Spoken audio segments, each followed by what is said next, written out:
two boys help each other or one another, the Indians love each other or one another, এই ড্যাশে এই শূন্যস্থানে কি বসবে?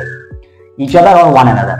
দেখো প্রথমে আমরা জেনে নিই এই each other আর one another এদেরকে কি বলা হয়, এদেরকে কোন পার্টস অফ স্পিচ বলা হয়? এদেরকে বলে প্রোনাউন। কি প্রোনাউন?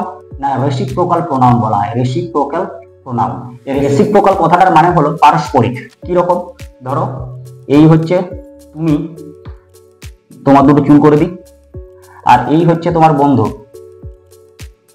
ছবি আঁকা নিয়ে কোনো কথা হবে না, তিনটে চুল করে দিই।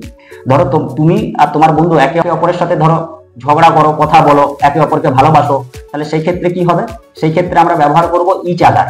যখন দুজনের মধ্যে বোঝাবে পারস্পরিক সম্পর্কটা তখন হবে ইচ আদার। আর যখন দুইয়ের বেশি হবে, বন্ধুদের মধ্যে হবে দুইয়ের বেশি, তখন হবে ওয়ান অ্যানাদার। তাহলে দেখো এবার দ্য টু বয়েজ, কতজন আছে? দুটি ছেলে, help each other or one another, তাহলে কি বলবে? দুজন আছে, ইচ আদার। দ্য ইন্ডিয়ান্স, ভারতীয়রা, ভারতীয়রা মানে নিশ্চয়ই আমরা যারা ভারতীয় সবাইকে বোঝাচ্ছে, যারা ভারতে বসবাস করি সবাইকেই বোঝাচ্ছে। The Indians love each other one another, আমরা কি বলবো? The Indians love one another, কারণ এটা দুইয়ের থেকে বেশি সংখ্যক পার্সনকে বোঝাচ্ছে।